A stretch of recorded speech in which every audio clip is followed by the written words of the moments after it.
Hey everybody, it's a Labor Day Monday review coming to you from Vince, Charlie, and Belz. Charlie, how you doing? I'm well. Happy Labor Day to everyone. Thanks to all the laborers of the generations who've given us this day. That's right. Vince, how are you?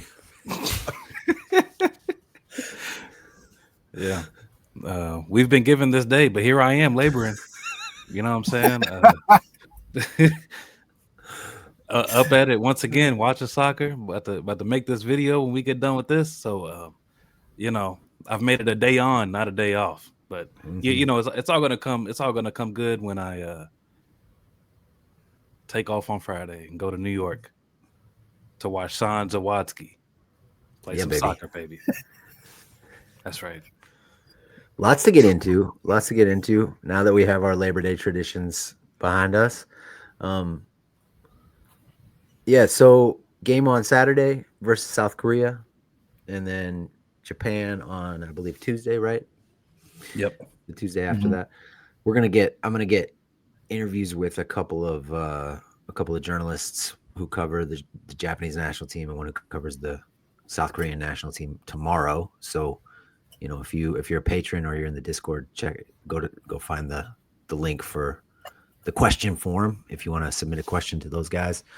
The South Korea reporter, he had a 90-minute sit down with Jurgen Klinsmann like 7 months ago, and it's really good. So I'm really excited about that. Steve Hahn is his name. Mm. Is this post fire? Was he still on the job or was he? No, this was post firing, Okay. and Jurgen. I mean, Jurgen's just it's you watch the video. It's hard not to kind of like him. You know, Hmm. He's at his best post firing. That's the best time to talk to him. right, right, right. But he's smiling the whole time. Nothing bothers him. The questions were pretty tough, and he's hanging in there pretty well. Anyway, excited about that. Mm. Um, before we get into sort of national team players coming into camp and all that, we should probably start with the League's Cup final. Uh, this was pretty exciting, right? I imagine you stayed abreast of it, right, Charles?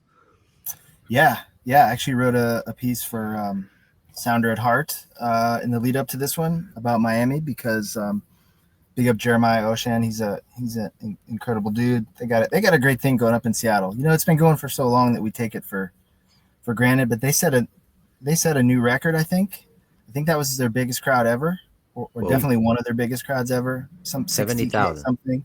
Yeah. It's just crazy. For a tournament that, of course, not everyone loves and is invested in, but they did it upright and made life difficult for Leo Messi and friends. Pretty narrative rich outcome they had there, and I kind of have to say maybe I'm jumping into this too soon, but I'm No. sure we're going to get into some of Poch's selection quirks, right? And him making clear in both languages at his press conference last week that his feelings about MLS and the validity of choosing players from there, Mm-hmm. which I have to say I've taken a little bit of perverse delight just in the chaos that he's just unleashing upon the fan base. Not just you. What gives it away, what gives the game away a little bit, what undermines the validity of his nonetheless valid points is I think one of the best Americans in MLS this year is not on the roster, and that's Christian Roldan. And apparently it turns out he's been playing hurt. I don't know the inner details. I don't know how much I think they're keeping it under wraps, but and I know every time a typical USMNT fan hears the name Christian Roldan, they roll their eyes because there's a lot of history there. But players are not static quantities, and this guy is back in central midfield, and he's just doing the damn thing at a really high level, week in, week out, for a very, very good team. And there's also Jackson Reagan, right? Jackson Reagan is absolutely is one of the excellent best center backs in the league. Yeah. A bunch of USMNT leave-asides on this team. Not just those two, but go ahead, Vince. I've actually started to wonder because I was watching. For the people that don't know, Clip Notes is going to be only people that were called up into this roster, baby. So we got some Sean Zawatsky, we got some Alex Freeman, we got some Tristan Blackman, and so I was watching Tristan Blackman, and I saw a frame of Brian White, and I saw some Sebastian Berhalter in there as well, and it got me thinking maybe they just zeroed in on a couple teams, like maybe they just really zoomed in on the Vancouver Whitecaps, like, oh, okay, this is. We like how this team plays. Let's call up. There's a few Americans on here. Yeah, let's call them up. Vince, and it's also teams. Maybe this is a coincidence, but I'm not sure it is.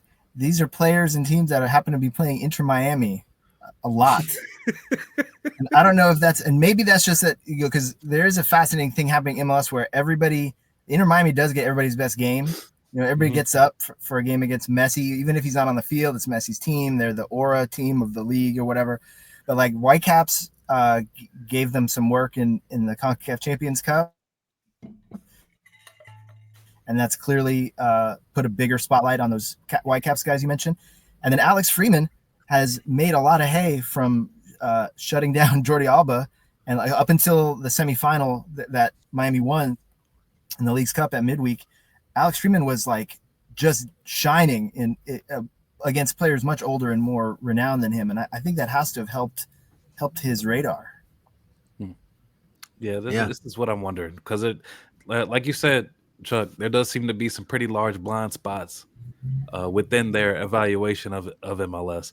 But let's get to Spitgate. Can we talk about that? Well, yeah, but just a second. So I don't think we've actually said it. The Sounders thumped the Aura team of MLS 3-0 in front of their 60 to 70,000 fans. With, I think, Jesus Ferreira playing well, not just Christian, but also Alex Roldan playing well, and then little Paul Rothrock, the hometown boy, sealing it with a third goal late in the second half. I guess the Sounders had like a jersey swap deal where you could bring in your Messi jersey and get a free Paul Rothrock jersey before the game. Traded in, and then he scored. And then, there was a bit of a brawl on the field after. Like Busquets threw a punch, and then there was also some saliva in the air. MLS, first of all, I got to give them credit. They give you some high-quality Caucasian names. You know what I'm saying? Zawatsky, Rothrock, Maximilian Arston, you know what I'm saying? I mean, Griffin McDormand Yao. I mean, he ain't necessarily playing MLS yet, but might be making his way back. We'll see. But also, you talk about Aura, Mr. Brian Schmetzer. He called it. He did the Ant-Man. You know what I'm saying? When he said they got KD, we got Jade McDaniels. Brian Spencer said they got Messi. We got Paul Rothrock. He actually did this in a press conference. And Paul Rothrock came on the pitch and scored against the vaunted Inter Miami Flamingos. So you talk about real aura. Real aura is earned, ladies and gentlemen. And kind of alluded to it. Chuck did, as far as the Seattle Sounders. I mean, been a pillar of American soccer at every different level. NASL, USL, now MLS. This isn't plastic, baby. This is real built soccer heritage within the United States of America. And I don't know if enough people give them credit for that. And even if you don't like their current players, if you're not a Roldan liker, if you don't think those guys in the first team are up to snuff, you should be paying attention and giving thanks to the wider project, because they have quietly built one of the best player development pipelines in the league in terms of having a quality academy that's recruiting. They're the ones that helped dig up Obed Vargas out of Alaska and bring him to Seattle. Get him. He just passed. I want to say he passed 100 first team games already. He's like the youngest guy ever to do it in MLS, something along those lines. And they've got a bunch of kids that have come through. Like, they're still at a high level, even with tons of injuries right now, because of the Tacoma Defiance project. Rothrock's a great example. That's a college kid. He blossomed a little bit later. They've also got academy kids that are doing the business right now, younger than expected. So it's a really good holistic project. Yeah, Garth Lagerwey probably with a lot to do with that. So Suarez spit on somebody, spit on some old man in the crowd or something. Assistant coach or security guy, I think. Yeah. Okay. It's crazy, man. Yeah. They really are a telenovela, though. I mean, win, lose, or draw, Miami are always doing attention-grabbing stuff. It's wild. So, Chuck, it seems like the tide is turning, or maybe the tide, or maybe it isn't turning. Maybe it's always been anti-Miami from the people that are most invested in MLS. From what I can tell, people that aren't Miami fans, fans of different clubs around the league, seems like they've had enough. And this was pre-spit. You know, it's pre-saliva. Is Inter Miami bad for MLS? Let me just ask you that. Well, I mean, that's the thing. Like, it's the fact that we're having that we would have that debate. I think is in the net is a positive for the league and for North American soccer, because they draw so many eyeballs domestically, internationally, and they are the standard in both in good and bad in terms of what everyone measures themselves against. So in terms of, I mean, I can tell you from the league website's perspective, like that's the gold standard for like what draws traffic, what gets eyeballs to the different Apple, not just Apple's season pass, but like Apple News, when MLS items get put onto the Apple News feed. Like Miami are certainly in what, 5 years, barely 5 years of existence, or going on 6 now. They've just blown everything. They've grown the parameters of what's possible, and the way they've done that has had some sharp elbows to it, right? So for sure, there's some OG MLS fans. There's people that have been around a long time or who are supporters of other clubs that are absolutely have had it up to here. They feel like they've been force-fed Messi. They've been force-fed Miami. And then I think there was a little backlash from all the All-Star game drama as well. Even getting into more of an institutional levels, like I think even executives at other clubs and maybe even league executives that are kind of going, all right, like, there's some diva behavior here. So all of that is stirring the pot, though. It's still good, I think, because you have, whether you love them or hate them or only paying attention because of them, they are a magnet. Yeah, I love that. Love the pot getting stirred. And congratulations to Seattle on their Leagues Cup trophy. That's cool. Cash prize, CONCACAF Champions Cup qualification. Okay, yeah. So let's go to I want to talk about the 2 strikers who had standout performances, and then we get into some questions about the lineup for this weekend. And then just kind of see where it goes from there. But well, maybe we should start with the camp arrival pictures. Have you taken a look at those, either of you? What do you think? What do you think of everybody's arrival? I've seen what's been out so far. Initial impressions: number one, not Serge's best work. His little Nike sweatsuit he had on. I think the bottoms were quite wrinkled, a little wrinkled. You know what I'm saying? I mean, and it was a Nike sweatsuit as opposed to like a Casablanca one, which he was, which he was rocking when he was really in his bag. Maybe it's because of the pay cut. Leaving Barca, going to PSV had to hurt the pockets a little bit, just a little bit. But he's got a Nike deal though, right? He must have a deal with them, right? Yeah, he probably does. But a lot of these dudes, they don't got to wear Nike at all times. Right. they usually bring out the designer for camp arrivals, and Serge let me down a little bit on that one. Yeah, he didn't look quite as florid as he usually does.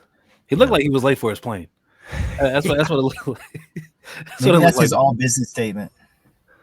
Right. That was going to be my thought too. Like, enough with the distractions. We're going to get down to business. I mean, who was always all business? Tyler Adams. White tee. Mm-hmm. Just white tee that probably costs $800, but nevertheless. I don't know. Tyler seems like a Hanes guy to me.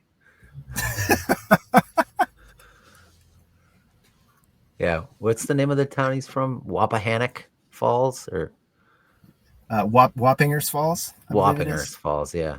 Yeah. Might be a Hanes town. Yes. Yeah, that's true. It's Red Bulls kid at heart, blue collar. Yeah. That's right. Yeah, nothing too crazy in the pictures. So to the strikers. So Balogun got his second start for Monaco after a long injury layoff. His second full 90. He scored in what was ultimately a 3-2 win against Strasbourg.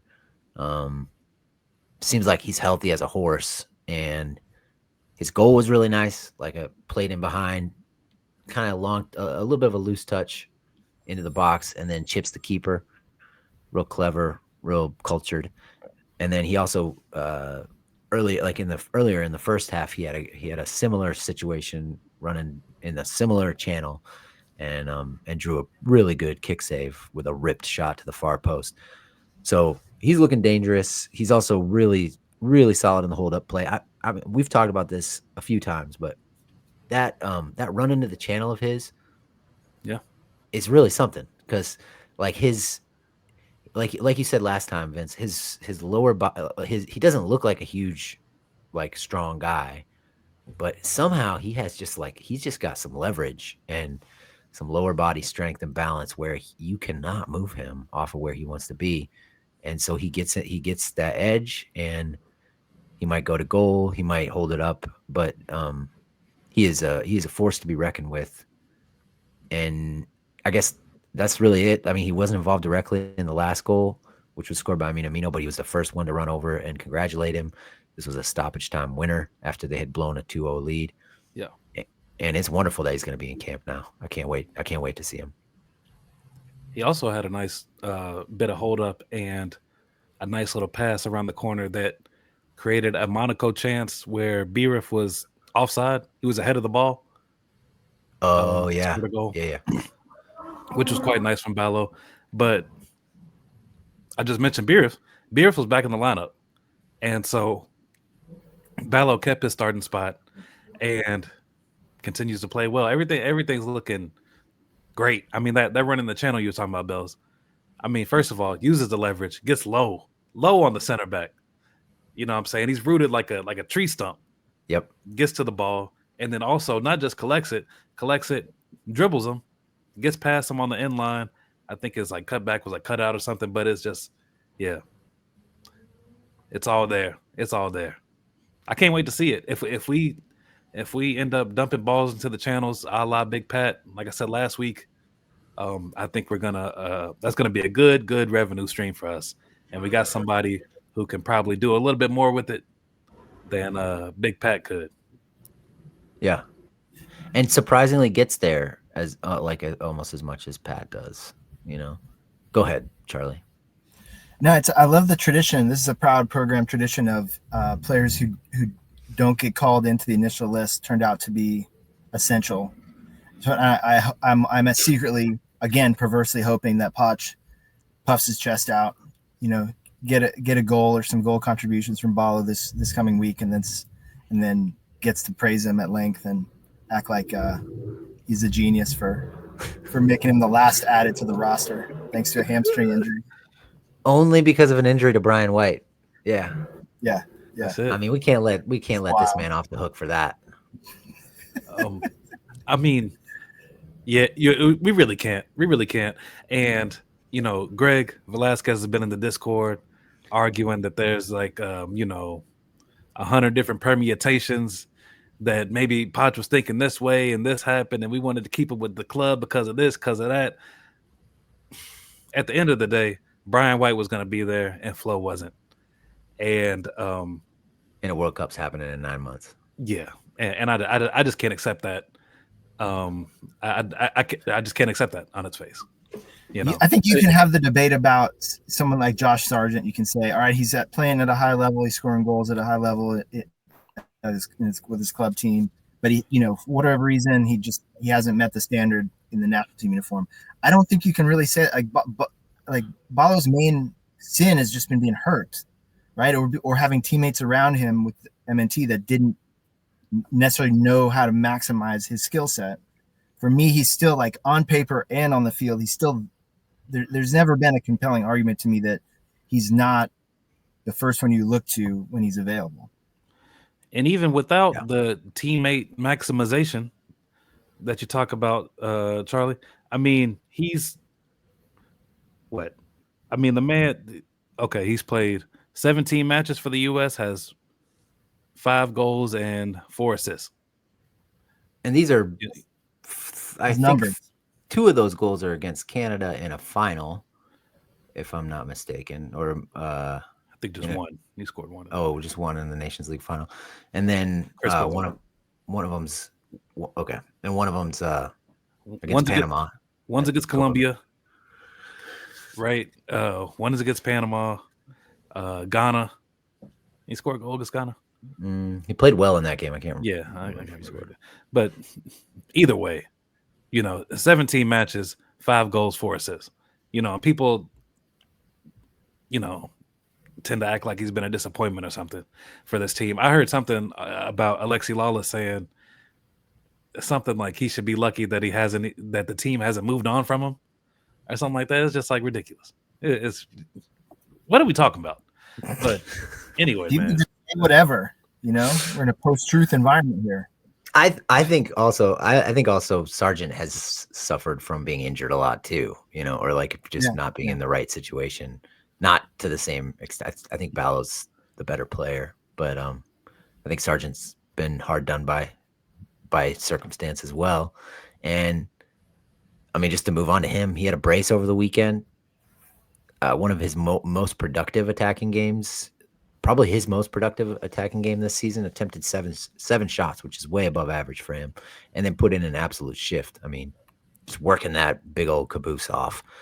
Drew a penalty and a red card, getting pulled down after he gets played into the box at the end of the first half, converts it very coolly. I mean, it's a very pleasant penalty to watch. Hesitates, sends the keeper the wrong way, rolls it into the left side netting, and then a lot of more hard work.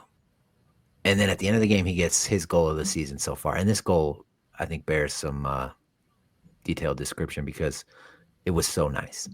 It's chested to him in front of 2 defenders, maybe 35, 40 yards from goal. He drives at the goal. He's got 2 defenders in front of him, and he just kind of dribbles at him. He's got an attacker coming in on the right side, sort of drawing attention. And he just shifts it onto his right foot, and then a snapshot from 20, 22 yards. Absolute top bins banger. I mean, just smashes it. The keeper doesn't have a chance. And it kind of reminds me of like the way Thierry Henry used to score goals. I mean, they're different players, obviously, but the way Thierry Henry used to score goals, where he'd just be dribbling outside of the box, and then all of a sudden, bam, he shoots, and it's just a rocket. And you're like, I didn't even expect him to shoot there, but it looked so easy for him, and it looked a little like that. And he did it right in front of the Norwich away fans to seal the win, 2-0. They just explode. People saluting at him, and he's over there thumping the crest. And then I'm pretty sure, I'm not 100% sure, but I'm pretty sure they start chanting USA. It's a great scene, and he's got to come into camp feeling really good. So I guess I wonder, how do you guys feel about a 3-5-2? I mean, I guess, how do you feel about it personally? Is there any possibility of it under Poch? Probably 2 separate questions we need to deal with separately, but it kind of, looking at who all is here in this camp, even I personally would like to see Sargent and Balo on the field at the same time. But would you? And is it even possible? I love a 3-5-2. I think it solves a lot of problems. And I think players should be, 3-man back lines are so much more common than they were, whatever, X number of years ago. But my guess is that Poch is super leery about making dramatic changes in the wake of Switzerland still, and of dramatic changes of any kind. I'd have to look back into what his personal tactical track record is with playing with a shape similar to that. So I don't know. There's probably some research that would help us there.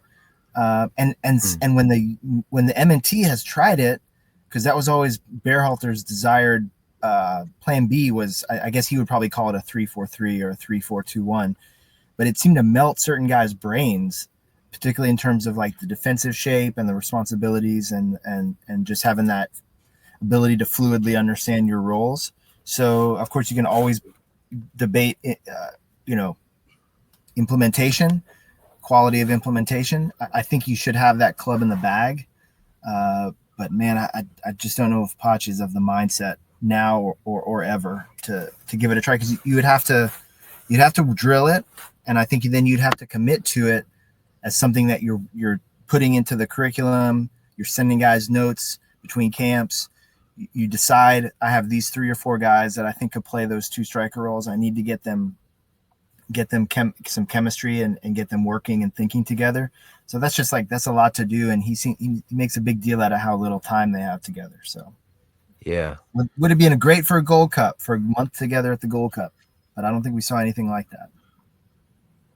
Yeah. Maybe late in the game, like when Downs would come on, there was like something kind of like a 2 striker setup, but a couple times. But I don't know. Yeah, I mean, the other thing you can do, I guess, is just keep the base framework still a 4-2-3-1, but just have one of those guys, probably Balo, maybe as the 10, but just let him roam. Yeah, that could work. What were you gonna say, Vince?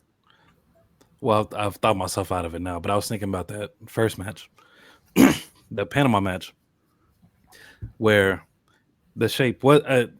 Now that I remember it properly, it wasn't a back 3. It kind of looked like a back 3 though, in possession. With Eunice and Eunice going up and down, right? And then Jedi playing like in the front 5, and we were just hitting long balls to him all the time. So it was like a back 3 of Joe Scally, Mark McKenzie, and whoever else it was. I think it might have been Tim Ream. It's probably Tim Ream in that match. But so we've played something similar to it before. But in actual defense, it was a back 4. Jedi came back. Yeah. Eunice stayed up a little bit, but I wouldn't be too mad at it. And also, Charlie, to your point, about people's brains melting back when Greg did it, I feel like that's a big part of the Greg era that people leave out because they wonder why he was so rigid towards the end, why we only played this one formation with this one personnel and played this certain way. That's because that's the only thing that ended up working. Yeah. Like, we tried to bring that 3 back out in Honduras, and it was we all remember that first half of Honduras. But I like the Balo at the 10 idea. Maybe one of them would just play as the nominal winger. Because if you don't put both of them out there, you're probably starting Diego Luna, right? Or Damian Downs. And I think that's quite a drop from one of those two to one of those two. Vince inspired me to go back and look at the at least ESPN's lineup sheet from that USMNT Panama game, 1-0 Panama. I think that's when you're thinking about it in CNL semifinals. No. I'm talking about Poch's first match. Oh, further back. Okay. Yeah. All right. I'm looking back at his lineup going, damn, he really played these guys? Because he had Pulisic at the 10. He had Way on the left. in the CNL game. McKinney was nominally on the right, Musah as a right back, Scally as a left back. Like, what the? Yeah. Anyway, It still don't make no sense to me, Charlie. it's less coherent than I even remember. This is what I'm saying, and people still be coming for Tanner Tessman for that match. I'm like, man, there was a lot going on. There was a lot going on, but anyway, no use crying over spilled milk.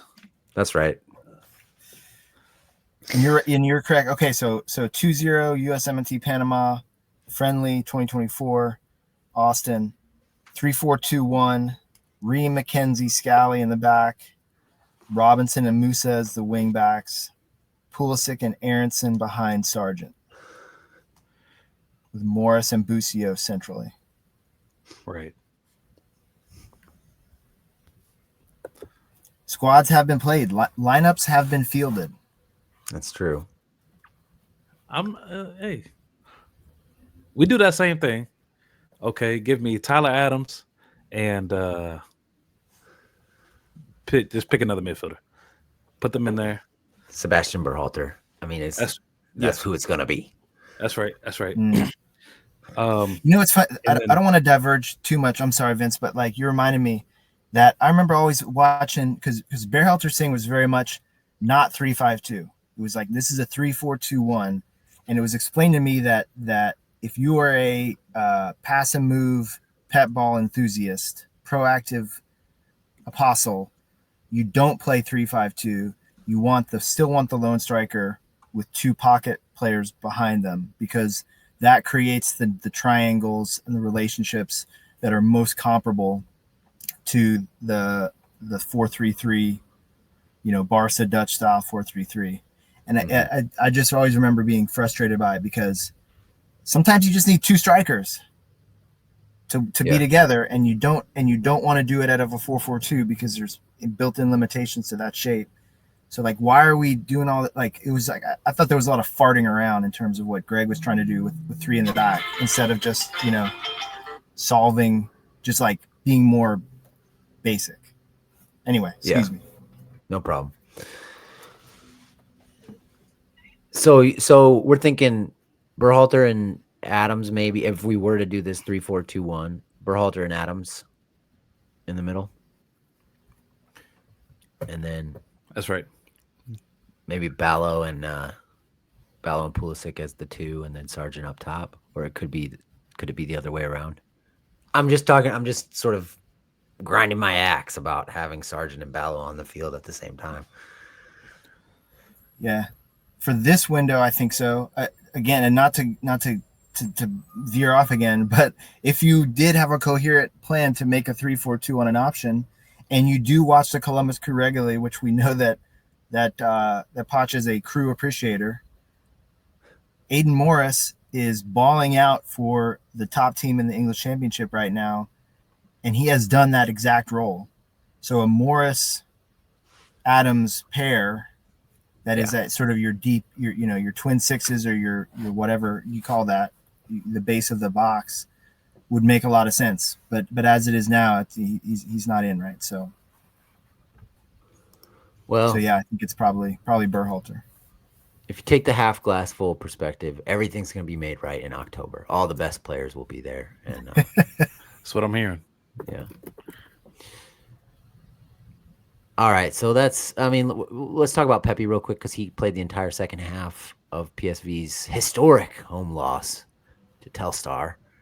Got 2-0 by the little Dutch club.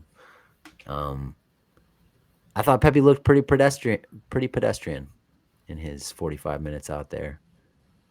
He did get missed, making a good run into the goal mouth a couple times. But his brightest moment was a one-touch layoff in the 79th that set up a pretty decent shot. He did not look super influential or sharp, in my opinion. I think Dest gave it a good effort, tried to make some things happen.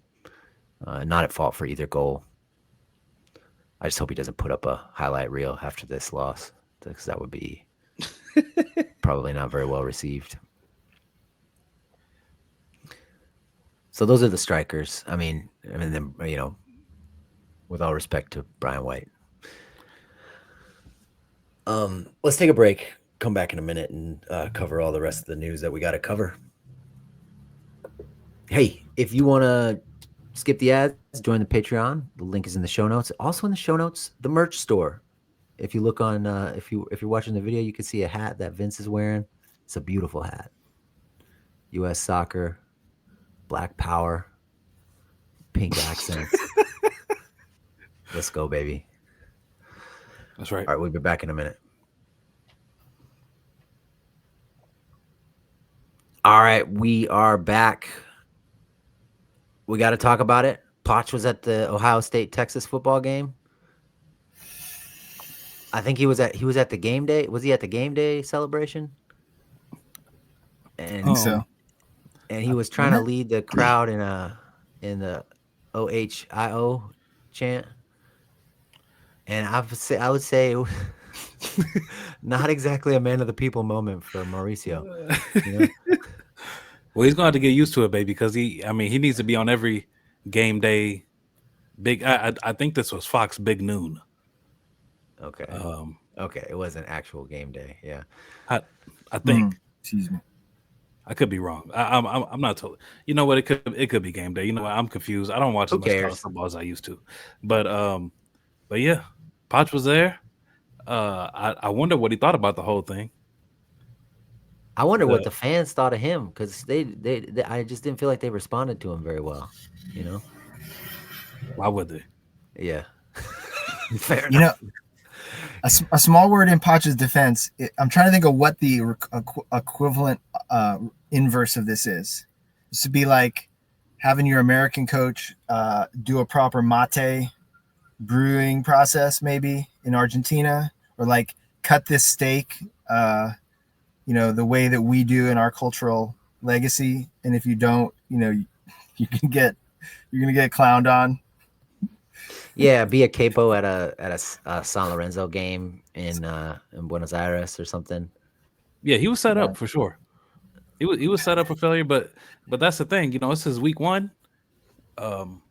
He has to continue on. It's a long season. We need a long season. We need to get the man. Cultural competency is important. Right. Continue having him in front of the people. Make him a celebrity guest picker on on game day. Maybe somebody feed him some picks. I mean, that did so much for Timothy Chalamet's Q rating in America. That man came on College Game Day, and he was really talking ball with them boys. And ever since then, it's like, man, because you see the name Timothy Chalamet, you thinking he's some upper crust, highfalutin French person, which he is basically, but. No, he does this in soccer too. Timothy Chalamet has an excellent team because he rolls out and talks ball about soccer. He's he's a Saint Etienne fan, because his dad was, and then he went to school with Alex Muil, who's a Red Bulls Academy kid who's now with Nashville SC, and he had like some retro Columbus Crew, like Men at Work crest, like a track jacket at some game or event he was at, and it was like, this man is he's either him or he's got an excellent team that is serving up like information, gear, connections. Like U.S. Soccer, go get Chalamet's team for Poch. I mean, he is. And the next game day is going to be different. He's a sign-on Gabe. He is him. But Kwisatz Haderach. That's right. Bro, I watched those movies on the way to Rome. Man, I was on the edge of my seat. That's some good film right there. Doom 1 and 2. Cinema. Yeah. But yeah, he just gotta keep at it. He just gotta keep at it. And I assume we're gonna have Poch in front of a lot of different crowds as we lead up to the World Cup. I'm expecting to see this man at a rodeo, more college football games. I mean, there's no other way really to reach the entire country that you can at a college football game or doing game day or whatever. Yeah. You're reaching college football is like really the only place where the South really has there's somebody. without college football, a lot of the South would be quite forgotten in American culture, I would say. And so, you can reach the South, East, West, etc. Yeah, we just got to keep at it. We just got to keep at it. I'm not mad at putting this man in front of the people on game day or whatever. Keep it going. Keep it going. Just feed him some picks. And like I said, we're an easy crowd. Americans are an easy crowd. He gets up there, he talks a little ball.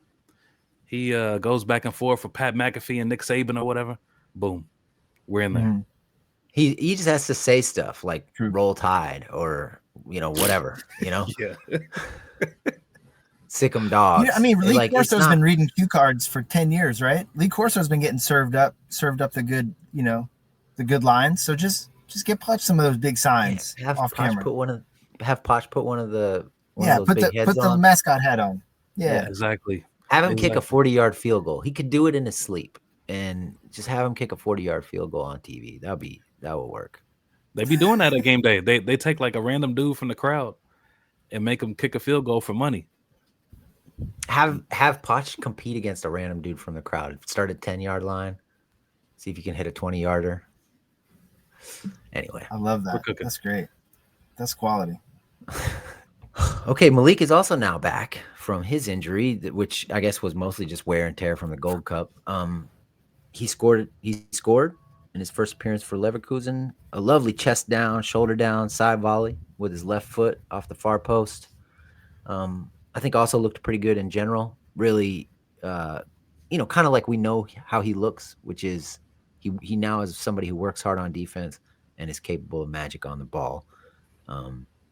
Unfortunately, Bayer Leverkusen ended up tying 3-3 at Werder Bremen, and then their coach got fired. Erik ten Hag is out after 2 games. That Bayer Leverkusen front office got spoiled with the previous coach. Yep. Now they're just firing people willy-nilly. I don't know. There's probably more to it. But it is kind of weird that Ten Hag is out so fast.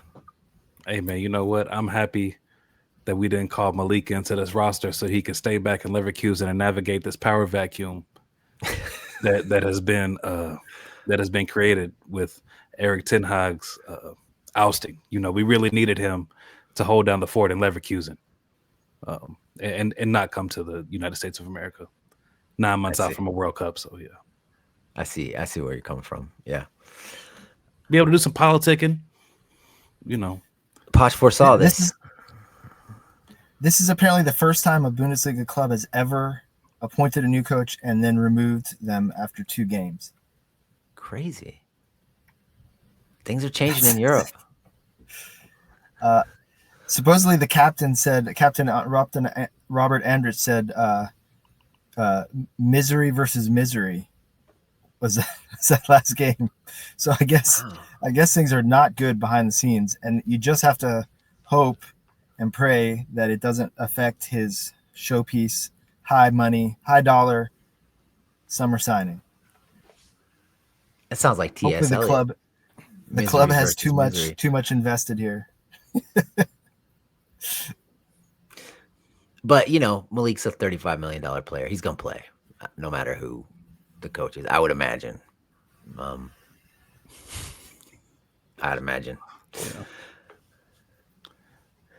Ten Hag's a weird dude. I guess I that's my sort of from a distance understanding. I mean, the Dutch are kind of abrasive in general, and who knows. Christian Pulisic scored another goal. Scored off the bench. Didn't start. So against Lecce, didn't start because I guess he was dealing with some kind of knock. But he says he's okay. I'm fine, he said. I had some problems, but I'm fine now. Today, I think I touched the ball 3 times, but I scored. It was a beautiful night, end quote.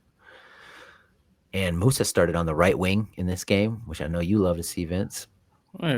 Right wing back, right wing, but I don't love to see it. It was extremely nasty. Well, once again, bro, I'm I'm tired of it. It's just like the wing back thing. It's like he don't got to be. I would even have more time for him as like a right back. Put him as a right back. Maybe invert him in the midfield a little bit. Let him do some stuff like that. Cool. I would be all on board for that. But for some reason, people want to put him at wing back. Want him to try and take people on 1-on-1, do things in the final third, etc. It's not going to work. It hasn't worked. And every time he's playing in advanced position like this, it looks like this. And so, I mean, I've said enough on it, but yeah, I didn't have a great time watching Yunus start this match. So I'm happy. I'm happy that he's on the move. Going to Atalanta, just up the road from Milan. Bergamo. Yeah. Be a great place to visit. He'll join on loan, reportedly, according to Fab. A buy option, not mandatory. And he, there's even videos of him getting his medical. So this seems pretty official. And Santi Jimenez is on his way out. Maybe going to Roma. And then Milan just signed Adrian Rabiot, another Vince favorite. Hey, yo, if there would have been a match with Yunus Musah right wing back, Adrian Rabiot in the midfield, my head might have exploded. My head might have exploded, man. I can't take it. So I'm happy that I can tune out just a little bit. You gotta watch Christian. But Belz, as you said before, do we really gotta watch Christian every week? I mean, that question rings in my head all the time. But yeah, we got Musah out of there, and we also got some other moves to Serie A within Serie A. Benha Kramaski moving to Parma. Okay, it's been said. Okay, they were gonna get Gio, now they're going to Benha. Did you know this? Also, Tom Bogert reported that they made an inquiry for Jack McGlynn. This is from Tommy Scoops himself, not Tom Booger.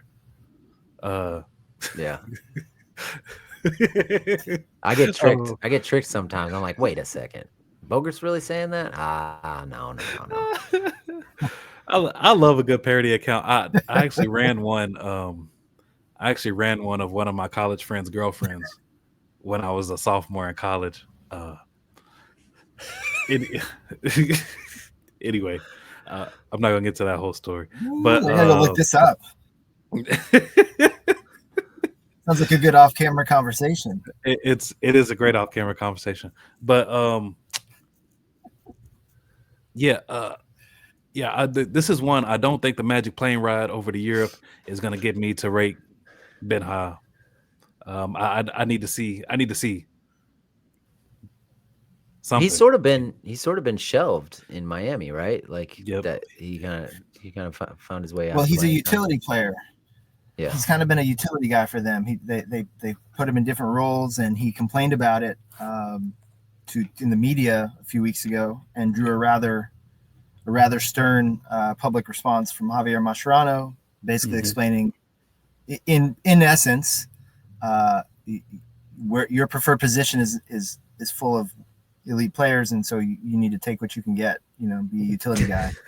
And I had lost track of this, but he signed a new contract not that long ago. He's extremely well paid to be a utility guy by MLS standards, by 20-year-old in MLS standards. This had to have been a good deal for him personally, because he's got a great setup in Miami. So I'll be intrigued. I don't think this has reached here we go level, but I'll be very intrigued by this move. It's a great move for him in terms of his progression in his career, I think, if it comes through. But this is a Key Biscayne kid. Like, he's been in the club for a long time. He still lives at home with his family. So probably a good time for it, but there's certainly an element of risk. But maybe he's looking around, not seeing himself on these USMNT rosters and realizing he needs to try something different.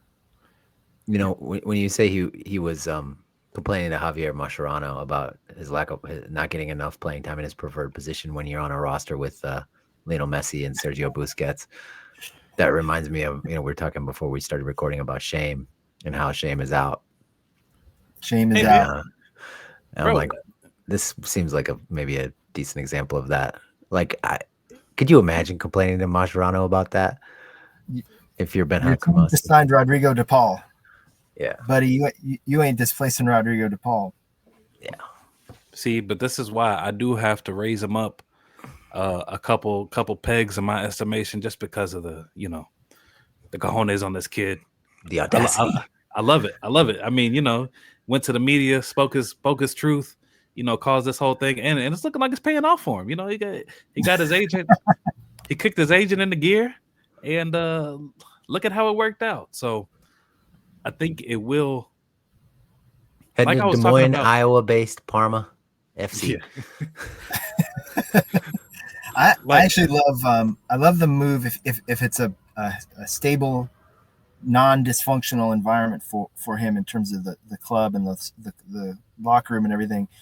I think what he's gotten a little stick for, I think, is being overrated in terms of like his game overall. But I think the thing is he's a Argentinian American kid, but he's very American in the sense that he runs. He's got an engine. He goes all day. He'll run out wide. He'll come off the bench. He'll run centrally. He can press. And I think the American skill set, the traditional American skill set, can have a lot of value in the Italian context. Yeah, and if I remember correctly, once I said this about when Gio was rumored there. If I remember correctly, from watching Parma when they played Milan, when they played Juve, they got runners. They got a lot of pace and power and people that run and get into duels and kind of muddy the game up. Now, allegedly, their new head coach Carlos Cuesta is supposed to be playing some type of beautiful soccer or something. But when you're in a relegation scrap, you tend to throw those things to the side. So we'll see. Parma's gotten some decent results, if I remember correctly, so far this year. I have, for what it's worth, put in a request to interview Kyle Krause. Have not yet heard back, but we're working on it. Gladbach, no Gio. He's not in the squad. He's still working up to match fitness. I think that may be a little while. Joe Scally started and played 84 minutes in their 1-0 loss to Stuttgart, but I'm not about to watch Gladbach to see Joe Scally pass the ball backward for 84 minutes. No, thank you, sir. It's a shame. I urge everybody to go. I'm sorry, Belz, but no worries. 50 plus donor on Blue Skies who posted it. I think it's Bundesliga's Instagram page posted a pretty incredible image. I don't know if it's AI or what, but so Gladbach are the foals, right? That's their mascot. And there's an image of a Wild West scene with the Gladbach foal mascot wearing a cowboy hat, flanked by Gio and Scally wearing Stetsons, their arms folded. It's a hilariously stereotypical Western. Maybe it's AI slop. I don't know. But these are two New York tri-state area dudes, and they're like, right. Put on this cowboy hat and stand next to the full mascot. It's great. Yeah. I wonder if they've ever been west of the Mississippi for anything other than a camp. Yeah, exactly. National team camp. Yeah. Jedi, I want to see that image though. Jedi once again came off the bench for Fulham. So he's working his way back in. Another garbage time sub for Wes. No update on that contract extension or move. We had Tim Weah versus Tanner Tessman in Ligue 1.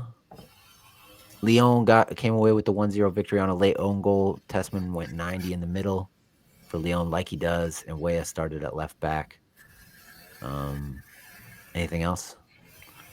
Big match. First of all, you can really get the when you get a Lyon Marseille PSG, one of those big matches in Ligue 1, you can really feel it in the air. You can feel it when you're watching the broadcast, etc. But We got some yank on yank crime. Tanner Tessman tackling the ball off of Tim Weah as he tried to dribble it into the box early in the first half. That was nice to see. Um, for me, as I you know what, I'm not gonna say that. I was gonna say I'm divesting my Tim Weah stocks, but that's not necessarily the case. But Is he seem like he's lacking a little juice right now? he looked a little bit better in this match, which but Marseille got like a semi early red. I mean, it wasn't early, but they got a red card, and it kind of killed the match for him. But first 20 minutes, he was looking a little bit more sprightly than he was before, which I think. I mean, given him, he's just a better fullback than a winger at this point at a top 5 league. You know, he can really show his ability to play soccer better as a fullback, getting the ball on the build out, and being able to either carry it inside and play a 1-2 or do whatever than he is like getting the ball at a standstill on the touchline, playing the wing. At that point, I mean, we've seen Tim Weah's movies. That's not the ideal use for Tim Weah. So, but yeah, he looked a little bit better this match. Okay.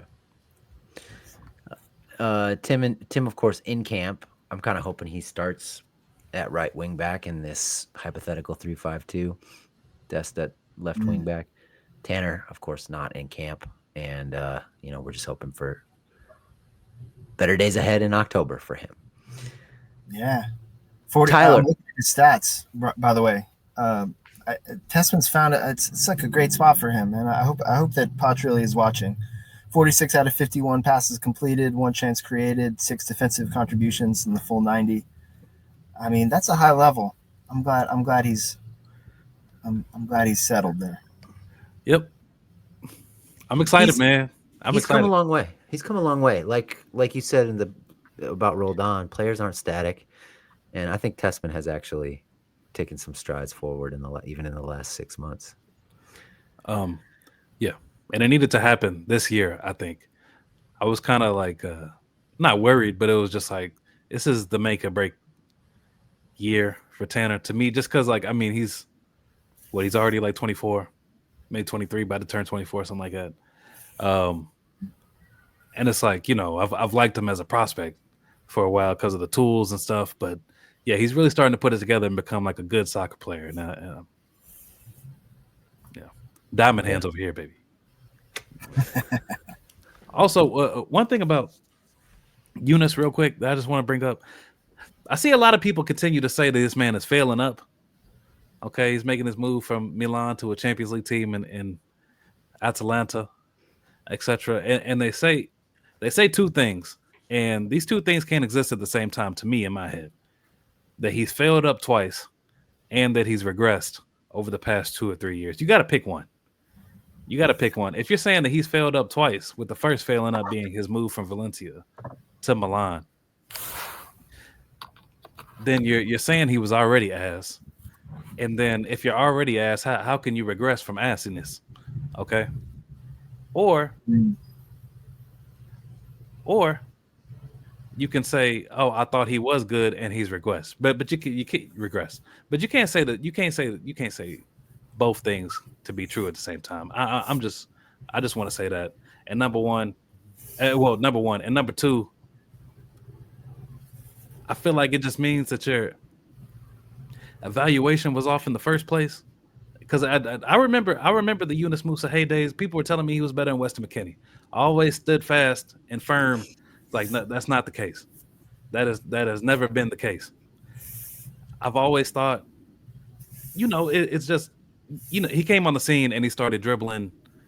He started making Edson Alvarez look like a fool. He made, dudes from El Salvador, Honduras, whatever. No disrespect to them, look a fool. And I understand being excited about him, but when you look at his entire body of work, his club career and stuff, it was never like a situation where he was like one of Europe's bright young stars or something. And I almost feel like that's how people treated him. And now a lot of people are sour on him because of what their previous expectations were. But he's 22. He got 3 2,000-minute seasons in top 5 leagues, 1 at Valencia, 2 at AC Milan. You know, similar to what I was saying about Chris Richards last year. You just gotta let the cake bake. And look what happened with Chris Richards, bro. We pulled that thing out the oven, put the fork in it. Fork came out clean. Fork came out super clean. And now look at what we're doing. We got a delicious cake in the form of Chris Richards' afro to eat. But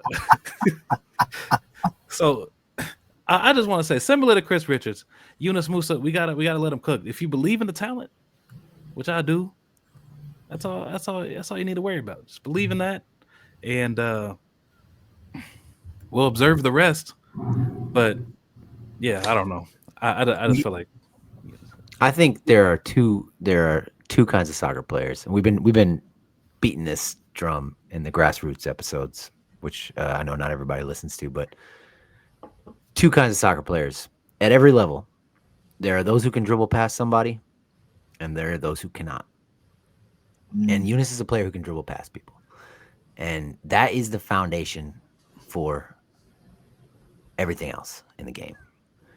And I think, yeah, he hasn't always been the cleanest passer. Maybe he has had some bad moments defensively, some mistakes passing in the back.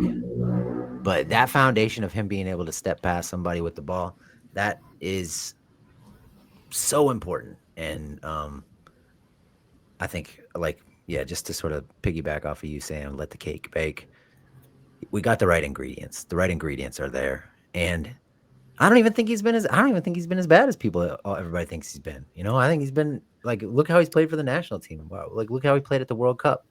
He was very, very good. And Berhalter ended up completely depending on him he was 18 during that. He was only 18 years old, 19 years old, something like that, 19, somewhere in there. Yeah, probably 19.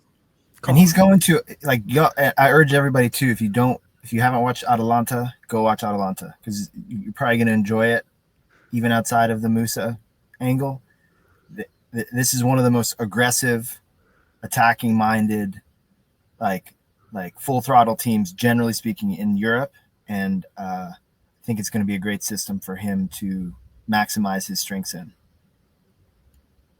Fantastic. Yeah, I'm if we don't have Yunus at the World Cup, that's going to be a big mistake, because it clarifies things. You know, it clarifies things when you're at the World Cup. You realize, okay, these are people who can get stuff done, and these are people who can't. Clarified everything for Berhalter, and it's going to clarify everything for Poch. Hopefully, he'll have Yunus available to call on. Now, this is a slightly different Atalanta. Gasparini no longer the manager. They have Ivan Juric, and they've had, matter of fact, the result that I was thinking about that was good for Parma was against Atalanta. They drew Atalanta this past weekend, and also Atalanta drew Pisa to start off the season. It was a huge, they didn't deserve a draw type of situation, XG mismatch, etc. But yeah, regardless. We'll see, and it's very possible also that Yunus is playing wing back for Atalanta. Feet on the chalk, sadly, but we'll see. I'm taking the unknown over what I saw him do for Allegri on Friday. There's just so much more than ball in a place like AC Milan, especially. I still think his best position, his ideal position, is as an 8. And if you're trying to get regular minutes in a position like that at a club like AC Milan, there's just so much more to it than what you're actually doing. It's just drama. There's intrigue. There's personalities. Huge new signings every window. Yeah. Johnny has started 3 consecutive for Atletico Madrid. They have not gotten a win yet this season, which is a little troubling. They tied Deportivo Alaves over the weekend. Tyler played the full 90 away in a 1-0 win at Tottenham. Big win for Bournemouth. Anchored the midfield. Any thoughts here, guys? I have a couple things here. I watched most of this game, and I took a moment. That the praise was was the recurring praise was warm enough that I recorded some of it because I thought it was striking from the Peacock team. Some English accents who aren't necessarily incentivized to take note of the American guy. This game was at Spurs. This is the Spurs team that everybody's been talking about, and for 80% of this game, they had Spurs in a bottle. I mean, when I looked at it was so striking, the dominance. It was only 1-0, and they couldn't finish a bunch of chances, so they had to hang on to the end. And Spurs did rally at the end, but as of the 75th minute, I think the XG for Spurs was like 0.1, and Adams was just wrecking shop in the engine room. He was a big factor in it, and one of the commentators, so he was just. They just couldn't get service to the strikers, and Adams was a big part of it. And they were saying, one of the guys said, I won't give you guys, I won't torture you with my accent impression, but Adams shot supremely well there. The U.S. international, and again, Bournemouth are delighted to have him fit and firing for a sustained period. Has had such miserable luck since he's moved from Leeds. And then that was first half, and then second half he breaks up yet another attempted build out from the back by Spurs. Adams breaking up the ball into that midfield area, every loose ball, and then he earns a foul, dangerous free kick. He's laughing, but he's been fantastic and been brilliant in that midfield. With the loose balls, any forward ball that Tottenham have played, they make sure they're getting there first. So it was vintage Tyler Adams in a high-level environment. So everyone should feel very, very encouraged by that. Beautiful. Yeah. Okay. I'm going to ask y'all a question real quick, and I'm just going to ask the question. Okay. The idea that we can beat a better team in the World Cup, right? Part of it hinges on our ability to sit in a block and absorb pressure. Can we sit in a block with Tyler Adams a part of it? Now, I asked this question. This question's been in my head. I meant to ask when last week, Belz and Greg, get Greg's opinion on this. But we've had these mishaps in our defensive shape when we've been sitting back in a defensive shape with Tyler Adams kind of coming out of it, jumping out too fast, leaving gaps behind him.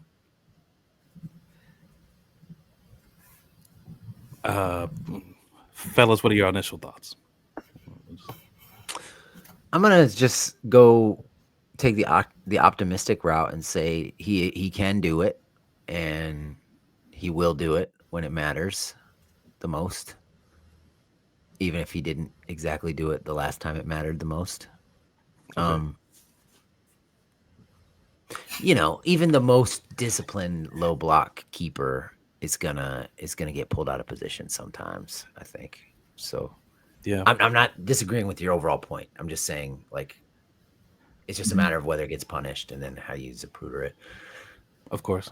But yeah, I think he can do it. He does have the tendency to ramble. Okay. That's where you hope coaching plays a role, and somebody sits him down, whether it's Poch or one of his assistants, and crunches tape with him and shows him why so much hinges on his discipline. And I also think after all that time we spent talking about whether Adams could be a lone six and yada yada, I think you put somebody next to him. And here's where I think somebody we slighted earlier in the conversation about that central midfield pairing is Luca De La Torre.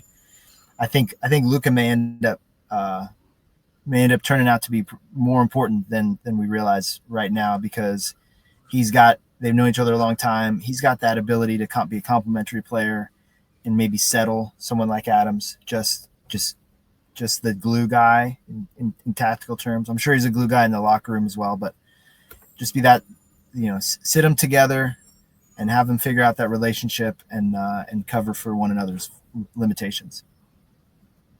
I forgot how long those two have played together. They have played together since like they were U17. Adolescents. Yes. Yeah. They combined in the build up to that gorgeous Josh Sargent goal at the U20 World Cup against Ecuador, where he kind of swivels. Deep cut, Belz. Yeah. Wow.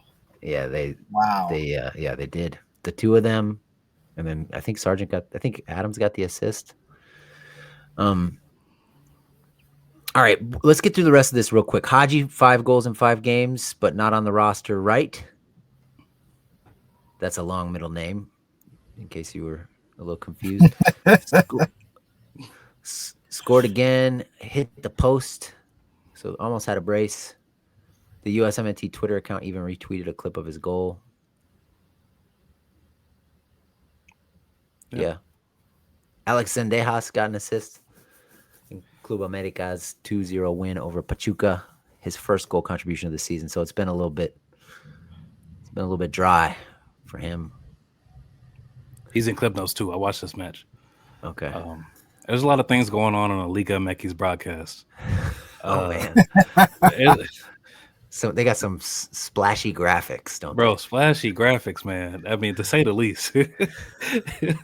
Like I was like on the assist, like I record the assist, and then like the video that Wascout provided from this match is kind of grainy. So I was getting the replay too, so you can really see how Zendejas played this ball across goal with his like inside foot, which is his left foot, because he's like on the right wing in this match. And so usually they put the thing up on the screen and then like it transitions to a replay, right? Whether depending on what league it is, in League On, there's like a big L comes on the screen, then like boom, replay.